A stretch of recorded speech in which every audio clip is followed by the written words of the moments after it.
good afternoon to everyone. Welcome to our third webinar of the GLOSOUTH project.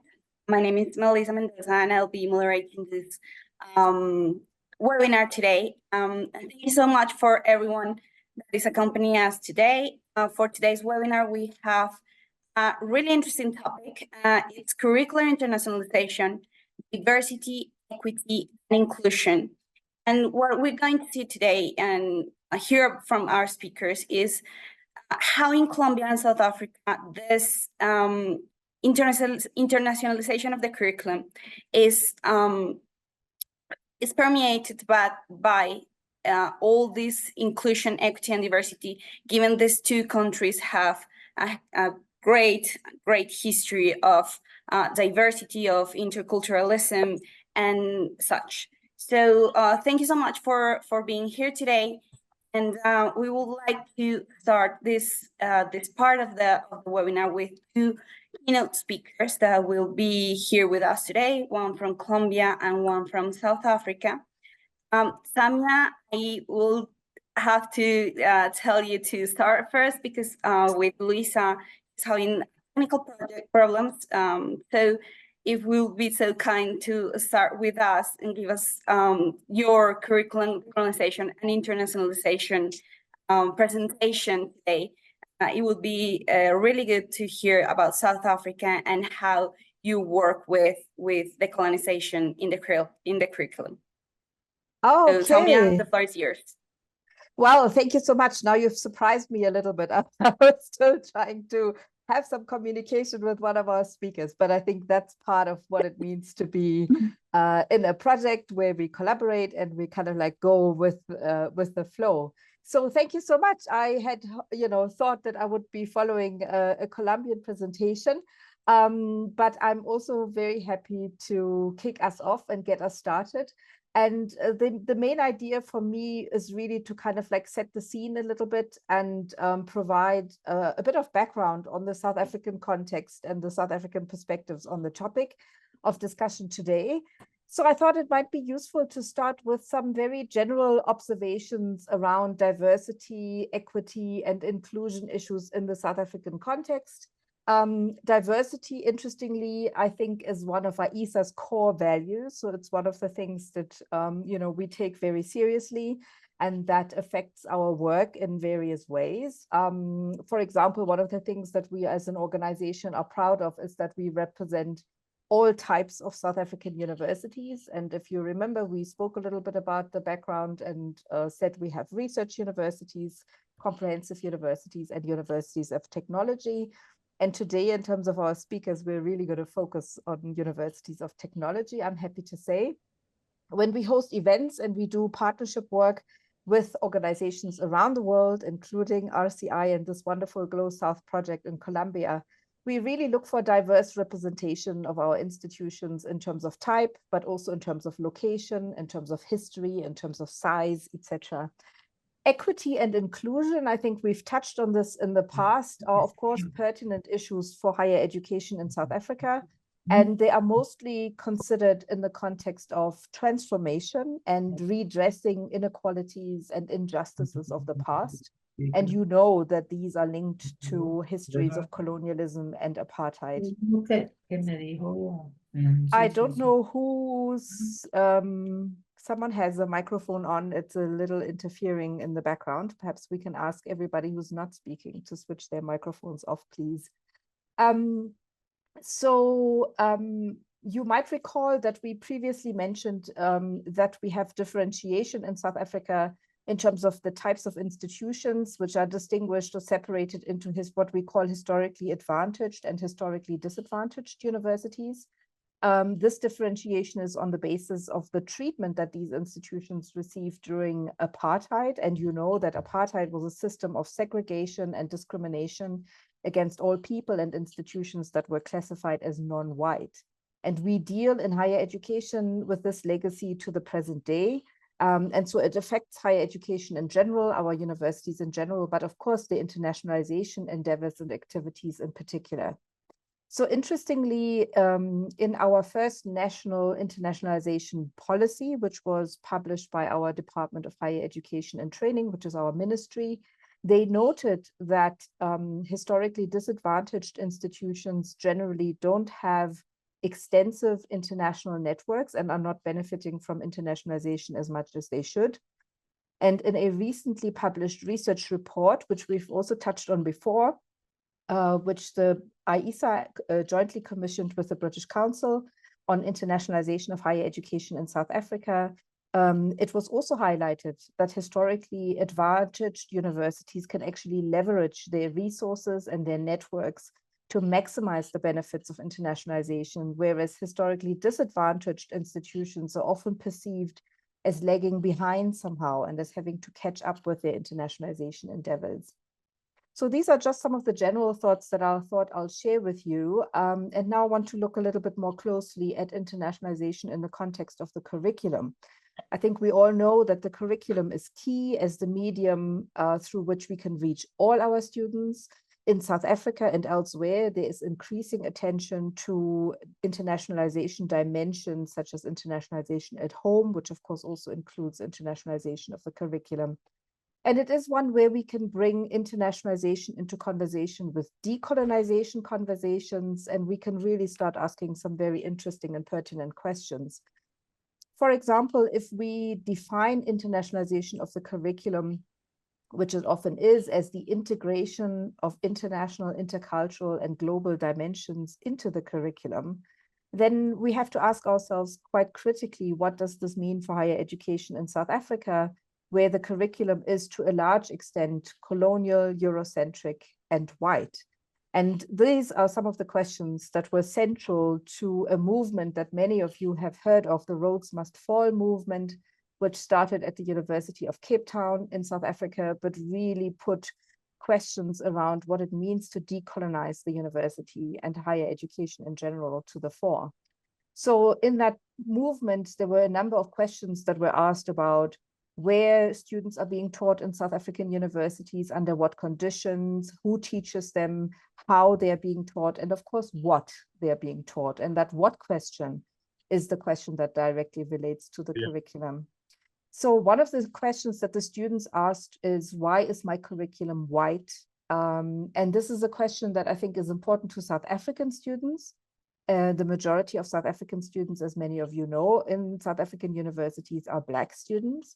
But it's also relevant to international students in South Africa, because the majority of international students that are currently studying in South Africa are actually from other parts of the continent.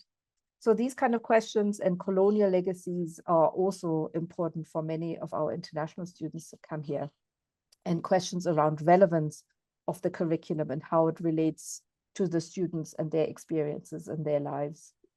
And I just want to share a few questions in kind of like in closing from an article that I recently co-authored with Dr. Savo Heleta, who is a member of the IESA Council, so IESA's governing body, and he is a colleague who is based at Durban University of Technology, which is one of the institutions featured here today. And we proposed a few critical questions around internationalization and decolonization of the curriculum. Specifically, we asked that it is important to consider in this context whose knowledges and perspectives and worldviews are centered, dominant, valued, recognized, and legitimized in the curriculum, and why. It's also then important to ask whose knowledges, perspectives, and worldviews are neglected and marginalized or erased in the curriculum, and why. And this, in the South African context, of course, speaks to South African perspectives and experiences, worldviews, knowledges, languages. So this is how internationalization and decolonization are also linked to the issue of Africanization. And in the broader context of internationalization, perhaps one of the questions that is important for us to ask is how do we ensure that international perspectives in the curriculum are truly international and encompass diverse knowledges, worldviews, perspectives, and ideas from around the globe, and based on epistemic pluralism. So really elevating all knowledges, all perspectives, all experiences to the same level, and linking in that sense decolonization with diversity, equity, and inclusion, but of course also social and epistemic justice. And with that, I think I will leave it. I hope I was able to illustrate a few things of some of the questions that are important to discuss and to consider when we talk about curriculum decolonization and internationalization in South Africa. And I'm delighted that we have two colleagues here who will share their institutional perspectives and approaches on the topic in a little moment. Thank you so much. Thank you, Samia. I'm so sorry to give you that surprise. And thank you for all that you said to us. I think the colonization of the curriculum is a big deal for us, Global South, and you guys in South Africa are doing a great job. And that's why we need to learn a little bit more about that and how we can do it here in Latin America. Thank you so much again. And now I'm going to give Luisa Chavarria, is the head of Diplomacy and International Scientific Cooperation at Universidad Simón Bolívar, who will talk about internationalization and interculturalization of the curriculum in Colombia. Luisa, are you here? Yes, I am here. Can you hear me? Yeah, we can hear you perfectly. Good. I can also share the presentation. That there's no problem. I will share. I think it is better for logistic purposes that I share. So, Julian, can I share, please? Thank you.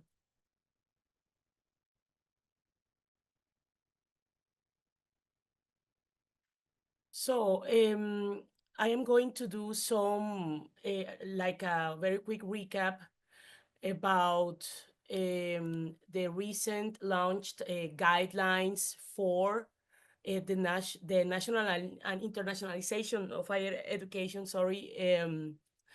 guidelines that we have in Colombia. We recently launched these guidelines last week. And this was a very important process for Colombian higher education institutions. And I want to present in this very short presentation about what do these guidelines say about the internationalization of the curriculum. So first of all, I also wanted to clarify that I work at Simón Bolívar as Director of Diplomacy in International Scientific Cooperation, but I also was an advisor, a technical advisor for this document. So for everyone, just to clarify that. So the objective of this document was to establish guidelines that support higher education institutions in Colombia in the effective organization of their internal internationalization processes according to their context and capacities, merging the global perspective with institutional and territorial needs, thus supporting the positioning of the national education system in the international arena. So when we were designing this policy and in the workshops that we did across the country with different higher education institutions and territories in the country, we noticed that we needed to change the perspective or support the higher education institutions in this perspective shift, because many higher education institutions were doing a lot of stuff, but not corresponding to their institutional but also territorial needs.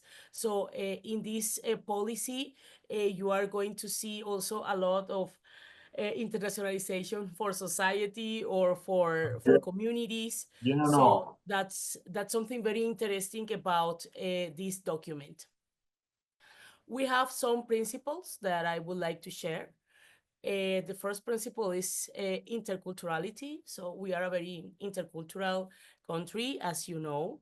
So in this policy, we recognize that, and we acknowledge that this is a very important resource which enriches this educational experience. We have also another principle, which is called interdisciplinarity. So we understand that internationalization processes are complex and that we need people from different perspectives to support innovative approaches. Another principle is regional integration. So we are very interested in supporting a regional integration, especially in the Latin American and the Caribbean context, due to the cultural ties that we share with other countries in the region. But also it's very important to mention that this policy also highlights the importance of South-South cooperation. So an initiative as the one that we have together here, so it's very, very important for the purposes of this policy. Another principle that we have is inclusion and democratization of access. And this is very important because the Ministry of Education of Colombia is very interested in the internationalization for the inclusion, especially of vulnerable populations or populations that usually don't participate in internationalization processes. Another principle is the intentionality. So we have to be intentional when we plan our internationalization activities and processes. Another principle is the solidarity. So this has to do a lot also with horizontal ties, horizontal cooperation, equal collaboration between institutions located in different countries. So these changes that should come as fruit of this policy should be more oriented to these gain-gain situations, right? So we have also another principle, which is called co-responsibility and the articulation of actors. So one of the situations that we noticed within the workshops was that we have many actors within the institutions and also outside the institutions that are not working together, that are not collaborating together. So this is why we have this principle. And also the last principle is the recognition of the context. So the context is very important when we are designing these situations. So I'm going to go very quick in this process of the third pillar of the policy, which is called intercultural and international curriculum. So I'm going to tell the components. I am going to talk very quick about the components and about the policy guidelines. So the component one is called developing international and intercultural curricula in consonance with institutional and territorial needs. Again, we have this nexus between the institutional needs and also the territory. So very quick, the guidelines encourage the development of international and intercultural study plans and curricula, curricular internationalization for key thematic areas or agendas such as the Sustainable Development Goals and also other key agendas for the country or the territory. The development of internationalization strategies within the classroom, fostering a campus permeated by interculturalism and internationalization, the development of a national and international face-to-face mobility programs according face-to-face and also virtual, mobility programs according to institutional, but also the needs of the context. We have, again, the thing with the context and with the territory. And we have a second component, which is called facilitating multilingualism, where we have this very important component about the languages, other languages. So the first guideline is to diversify academic offerings in native and international languages. And the second guideline is to facilitate comprehensive language training, especially not only for students, but also for staff and our professors. So thank you very much. That was my presentation. I hope I was very, very strict with the time. So thank you very much. Thank you so much, Luisa, for your presentation, and thank you for putting the focus on the recent guidelines that we have from the Ministry of Education, how this will impacts our view of internationalization of the curriculum. And okay, so right now we're going to start with our approaches to curricular internationalization, diversity and equity and inclusion in South Africa and Colombia. And I would like to give you the stand to Dr. Laverne Samuel, Director of International Education and Partnerships of Durban University of Technology, who will present his view and the view of the institution about curricular internationalization. Dr. Samuel, please. Thank you. Thank you very much, Melissa, and thank you for this opportunity to present on behalf of Durban University of Technology. And of course, I'm really proud of this consortium and this collaboration between South Africa and Colombia. And as the president of the International Education Association, I was part of the launch in Toulouse. So it's really wonderful to see this take shape. So I know I only have a few minutes, so I'm going to be as quick as possible. I'd like to start by saying our brand of internationalization is about being inclusive and comprehensive. So inclusive in terms of making sure that as many of our students and our academics as possible are involved in internationalization. When I started as the director of internationalization, it was largely exclusive, it was elusive, and it was elitist. And now internationalization has become far more inclusive, inviting, and embracing. So it's inclusive in terms of the people, but it is also inclusive in terms of us being involved in different types of internationalization. Mobility is just part of it. It should never be the mainstay of your internationalization efforts. So we are involved in internationalization of the curriculum, which is both research, the content of the curriculum, the design, the delivery of the curriculum, internationalization at home. And of course, we then break this down into other elements that we are very keen on driving within the university. It's comprehensive in that it involves all spheres of the university, the academic project, which is really about the teaching and learning internationalization, research internationalization, and internationalization of our engagement, but it equally involves academic departments and non-academic departments that benchmark their activities internationally. So for example, as much as an academic department would internationalize, our Center for Excellence in Learning and Teaching would also internationalize. Our quality promotion activities are also internationalized. The informal curriculum that is run by our student services is internationalized. I want to go on to also discuss the ethos that we work within. Ours is very much an ethos of driving social justice, promoting diversity, equity, and inclusion, which I know Samia spoke about a little earlier. And increasingly important is the issue of epistemic justice, where we see things like colonial approaches in research, coloniality in terms of publishing, the barriers that researchers face from the global south. And we actively engage in this space, both in a scholarly way, but also in terms of driving justice in this area. And the whole issue of decolonization is central to what we do.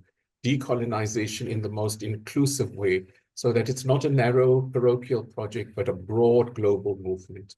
I want to say a little about the virtual space, because we work a lot there, and we work in the area of collaborative online international learning and global learning generally. This year, we've done 160 COIL projects. We've trained more than 250 of our academics in COIL and virtual exchange, international virtual exchange. And this allows about 5,000 of our students to be involved in international activities. For me, this is an area that is a great leveler, and it is a very important part of what we do. So our 160 projects have been across 6 continents. Having said that, DUT is very keen on promoting Africa and the Global South as a focus of our partnerships. It doesn't mean we don't partner with the Global North, but we give a special focus to Africa and the Global South. So this project is a very, very valued project to us to get involved with a country like Colombia that we have so much in common with in terms of our challenges, in terms of our culture, in terms of the needs of our people. I want to say a few other things about internationalization at DUT. Everything in DUT that we do around internationalization is underpinned by a set of values and principles. Everything from honesty to fairness to professionalism underpins what we do in internationalization. It also is driven by creativity and innovation. We want internationalization to be a space for creativity and innovation, rather than just the same being done over and over. We also drive innovative research through internationalizing it. We drive a distinctive form of education for our students by allowing them to have these opportunities for global learning, whether it be through mobility or the use of the virtual space. We are very involved in both the local context and the global context. So we, in our curriculum and in our activities, try to shape local citizens who understand the local context, the global context, but most importantly, the inextricable link between the different contexts. And all of this is about shaping adaptive graduates who can go out there and make a difference in the world in an ever-changing global environment. And I want to end with two big projects that we have launched. One is COIL, where we are taking COIL across the African continent, but not just working within Africa, but promoting partnerships with Africa. So I think there's opportunity for us to work on COIL together.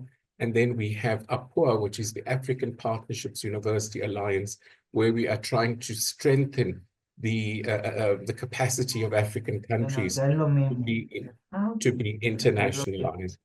And I want to end with a African saying that I often use: if you want to go fast, go alone.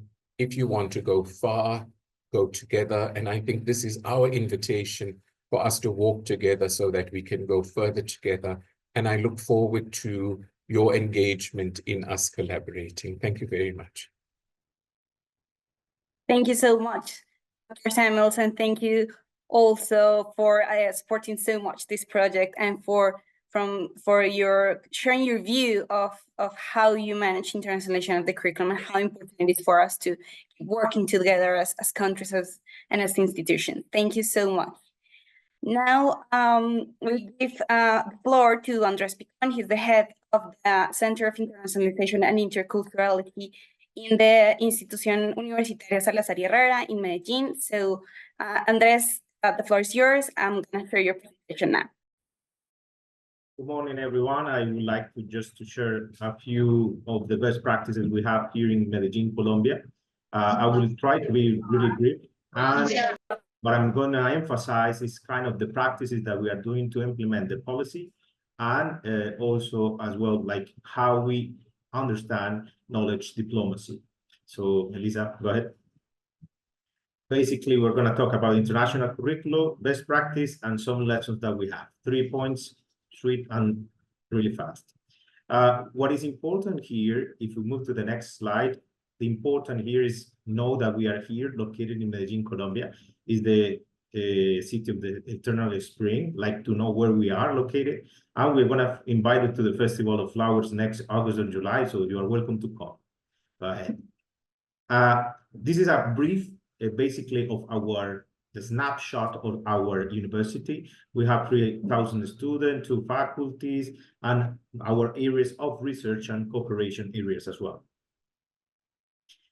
The most important here for the curriculum, why we do it in the Salazar y Herrera institution, is basically for 3 reasons. You can see it here, but the most important is to enhance the culture of the campus for its student success and create a sense of belongingness and community. We believe that that's the most important part of our approach. The best practices, I'm gonna kind of show you a little bit more. We focus on knowledge diplomacy, like the important is the curriculum, but also the other activities that we can emphasize. And this is some of our partners nationally and internationally that we're working on. And the focus is in the three main areas: nature positive, diversity, equity, and inclusion and accessibility, and also gender. I'm going to show you some of the projects and the success we have had so far. We have 3 projects from 2022 and to 2023 in innovation and about mobility, also with Spain, Mexico, and Colombia, and fostering diversity, especially in cognitive challenge students, and also with learning and disability problems as well. And one of the projects that we are kind of launching this year is finding a comparative study for education, how women are entering the engineering career. So it's a STEAM and why they are choosing that career. We're doing a comparative studies with Ghana, Colombia, and Spain.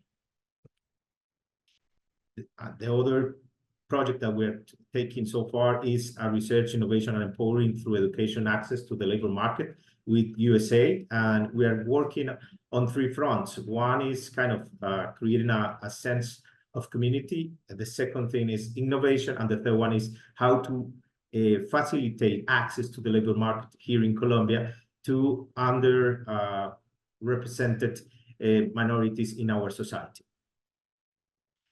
The third one that we want to just share is nature positive. We are currently as well a leader. We're working on a project of place branding and tourism. I'm going to show you a little bit more. Right. We're working with Santa Elena and Oriente Antioqueño. And basically what we're doing is creating through research, innovation, and empowering communities a transitional and nature positive economy. This is Santa Elena. I just want to teach you to come here to Colombia. It's a beautiful scenery. You can enjoy Medellin and Colombia, and it's quite beautiful. And what I would like just to share with you is 3 main points that is important for us. Our strategy is more than concentrated on the curriculum and everything is a human-centered approach. I think sometimes we forget that the main purpose of our development should be the student and the community that we serve. The second thing is how we strengthen the community and the international engagement. Sometimes we forget the importance for that. And the most important is move from just collaborate to collaborate with global impact. So it was brief, sweet, I promise, and thanks a lot for everyone and looking forward to work with you. Thank you so much for sharing this best practices in Salazar y Herrera. We know that it's a university that's been working a lot with inclusion and diversity and empowerment of gender. So thank you so much for sharing that with our participants today. So now we're gonna keep going with Ms. Rafui Moliani. I'm so sorry if I didn't pronounce that well. From Central University of Technology, he is the Deputy Director of International Academic Partnership. Okay, thank you very much, colleagues. So unfortunately, I'm standing in for Ms. Refile, who had other commitments and she couldn't attend. And I am Hlomela meeting from Central University of Technology, and it's very difficult to speak after such a high profile and very informative information that we received from the colleagues, from I would say Dr. Samuel. That was very informative information that I received from him and the colleagues as well from Colombia. With that said, from Central University of Technology, in the Center for Global Engagement, which was then the international office, our aim is an enabler within the institution for such collaborations like this one that we're having right now, is to promote comprehensive internationalization by integrating integrate international, intercultural and global dimension into teaching. And Dr. Samuel did mention the research, which is one of the main factors, and the co-curriculum and supervision as well, co-supervision, with a focus of diversity, equity, and inclusion. With that said, COIL, mobility as the part of internationalization as well. It's for us on our side, we would say it's it caters for our students as well to taste the element of internationalization, but as it prioritizes and equitability and international partnerships in promoting fairness and shared benefits. But so unfortunately, I would say all our students and staff do not benefit mutually through the mobility, as due to unlimited resources such as funding. And CUT, due to that, we had a COIL, which is a collaborative online international learning. It enables like 242 students from 2022 to 2023 through the projects like the North-South Hemisphere collaborations, whereby we had universities from across the globe that our students participated in.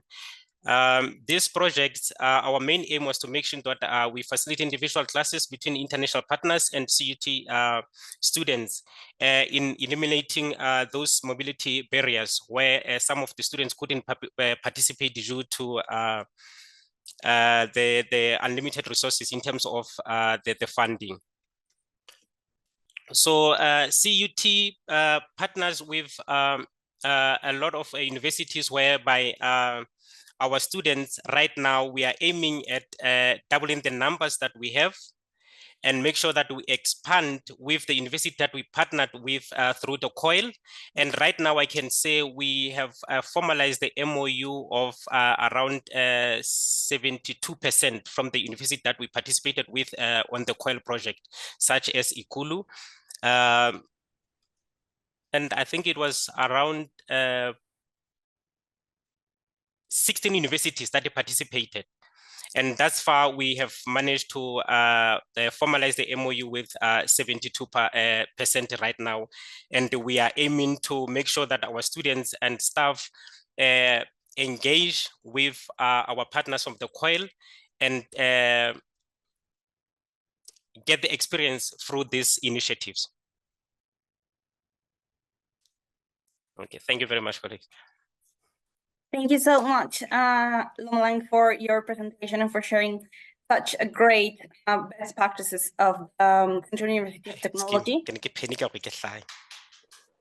And now, to finish this part of the approaches to curricular internationalization, we're having here Ileana Velez, who is the head of the multilingualism department of the Corporación Universitaria Latinoamericana in Colombia.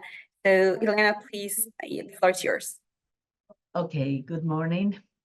I'm going to be seeing if I will be able to share I have one diagram of all my inclusive model of to present. So I'm going to see if I could share it with you today so that we can start on the presentation and giving you all the information. Okay, so let me. Do you want me to share, Ileana, the presentation? Oh, yes, please.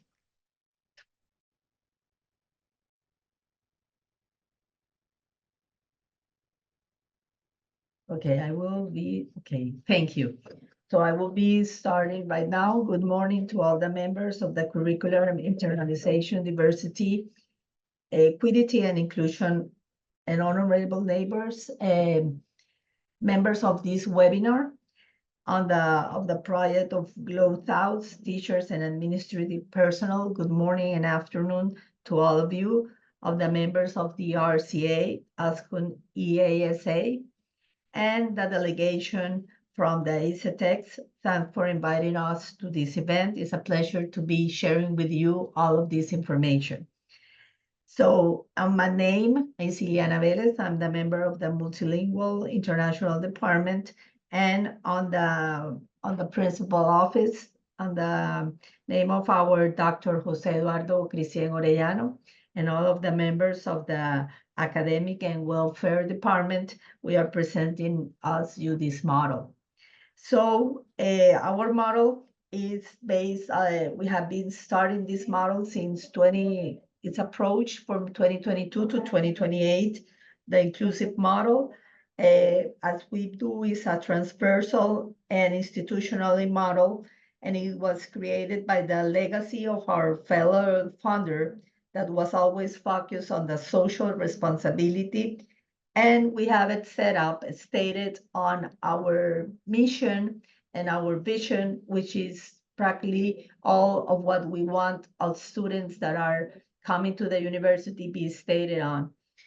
So this model was really built over 4 principal parts. We have the institutional development plan. We have a welfare policy, the strategic ACEs inclusivity, and a method of COIL inclusive, where is stated under the 3 principal parts. We have an institutional development plan, the welfare policy, and the strategic axis inclusivity.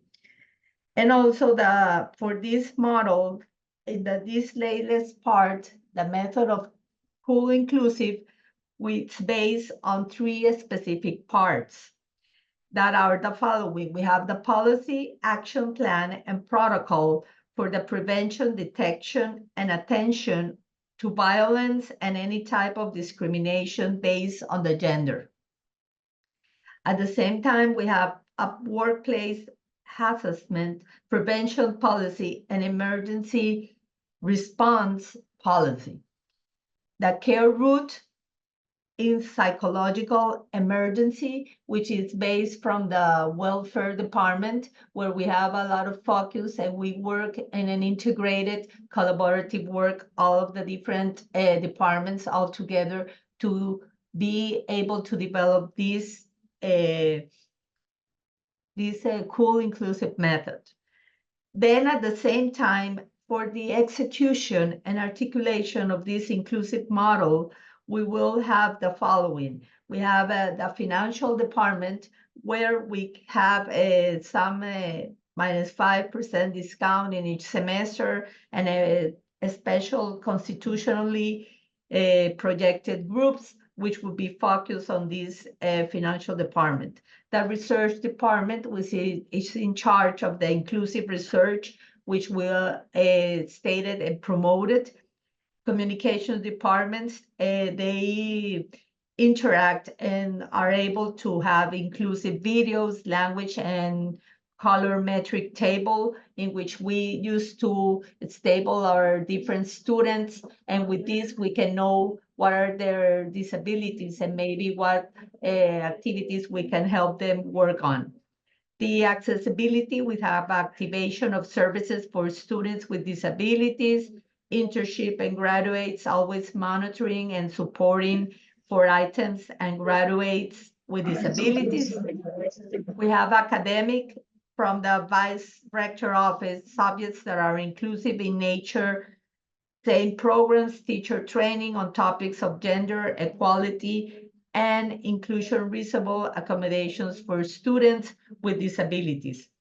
At the same time, the welfare department is involved and takes care of the characterization and systematization of students with disabilities enrolled in academic programs offered by the IES, care routes, warranty, permanent support, and advice on issues of inclusion and gender equality. The Human Resources Department is in charge of training of administrative and academic staff on topics of gender equality, mental health, and inclusion. This promotion on gender equality is understood. Women labor inclusion, salaries, coexistence committee, gender responsive employment policy, all of these integrated. From the Internationalization department, we have been working a lot in all of different fairs and involving students in all of the different areas according to the information that we have all accomplished in our teamwork and collaborative work on the different departments for this execution. So from the international department, we have been working with a strategic alliance with Azatlan, which is the Association of Deaf People from the Atlantic, the Colombian Sign Language Club, Human Rights for Young People, for Inclusion and Non-Discrimination. We have been working from 2022 to 2024. Global Wellness Day 2023-2024, students from the Global Club and Foreigners International Day for Diversity and Inclusion, with the Jai Day Cool 2024, participation in the model of United Nations, students with different focus, also the Global Club, which is a psychological first aid promotion training, projects that subsides participation of members with promotion and inclusion. And finally, the Global Village, which is a fair that we do here at the University of all the countries, interculturally and inclusion stands, where we make our students participate on all of these different inclusions, having diversity, equity, and all of the programs that we have been developing. So this is like a brief summary of what we have been working and what we have been established as a collaborative, transversal, and institutionally modeled. So I'm very pleased to share this information with you. And I know that we will be having more discussions and more benefits from other institutions that we are going to be helping and be each year having more approaches. Thank you. Thank you so much, Elena, for your presentation and for showing us this complete model, very complete model of multilingualism and how it articulates all the actors at the university to be inclusive, to have this inclusion element so well embedded in the curriculum. Okay, so with this, we finished already our presentation for our universities in Colombia and South Africa and the approaches that they have in the respective countries. So now it's the moment if you would like to ask some questions to our speakers, being the main speakers, the keynotes, or our speakers from the universities. Please leave your questions in the chat or raise your hand so you can ask the questions that you have.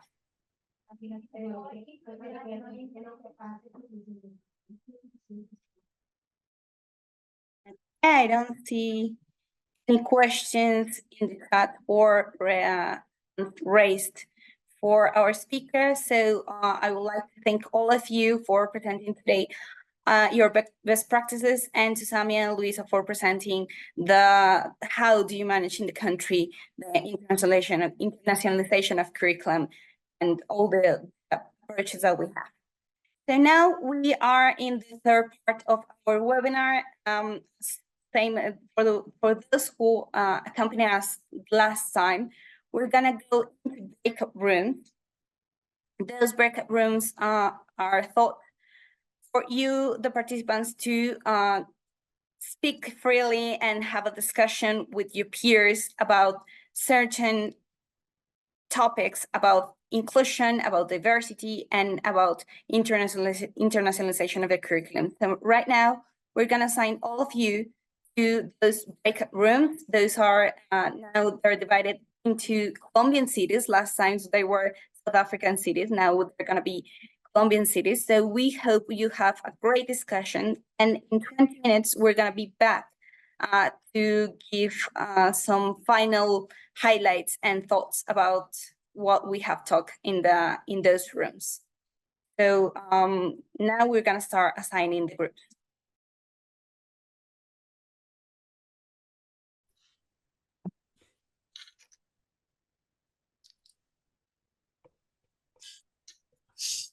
Our conversation was getting so good then. Yeah. Okay, so I think we're all back. Well, thank you so much. I hope you had enjoyed the conversation within the breakout rooms and learn a little bit more about other universities and what happens in South Africa and in Colombia, about curriculum, about inclusion, diversity, and what are the challenges for all of us in international education. So I want to know if any of you, any of the moderators or the people that were in the breakout rooms want to share their insights on the exercise. Who wants to start? I would like to share with you one of the most important opinions that I consider, that regarding the inclusion or diversity, it is like a very difficult topic to manage, because maybe in sort way you want to be diverse and inclusive, but you may be like offensive. So you must develop your skills for this topic, and you must have a lot of knowledge of this in order to do it well. Yeah, that's very true. Also, a little bit about that in our room, and how you have to, think about how you teach and how you be a professor, but without offending, because you don't know who are you dealing with within the classroom. So that has become a little bit challenging for our professors to learn how to manage this. Thank you so much, Juan Jose. I don't know if anyone wants to share what they talk in their room. Who'll be next? Well, I would like to share a few comments from our room. One challenge, a big challenge, is the language barrier, in order to be inclusive and to get to know with other cultures and colleagues. So that was like the main challenge, to be inclusive and to be diverse. And also the time zones could be a challenge through this process. One university has a follow-up program also for students in order to include themselves with national students, but also with international students, but not also students, with teachers also. So that was like the main ideas we can share with you today. Thank you, Maria, for that. I want to share one comment that really stuck with me during the breakout rooms. We talk about a lot of things.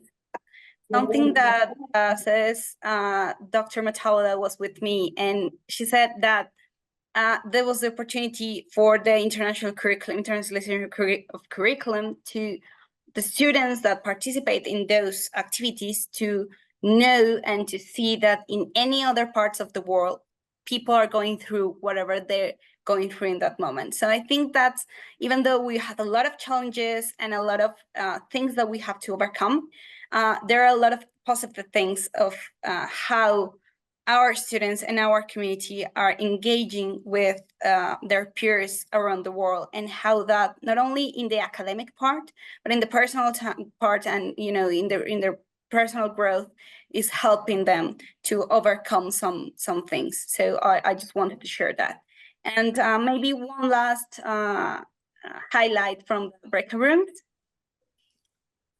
Yes, I just to complement what you said, Melissa, I was thinking that sometimes in international offices we think about the international and the global, and to be inclusive we need to look into our local. So it's the inclusion of the local, and I'm using Dr. Samia words that were very inspiring for me, just to be really diverse and inclusive in our internationalization of the curriculum strategy. Well, thank you so much, Luisa. And yes, definitely we have to look more into our countries. And again, with the colonization of curriculum that Dr. Samia talked about, I think that's a great step for us to go into there. So with this, we have come to the end of our webinar. Thank you so much to all of you that connect and participate to this webinar of GLOSOUTH. Thank you so much to people who stay for the breakout rooms.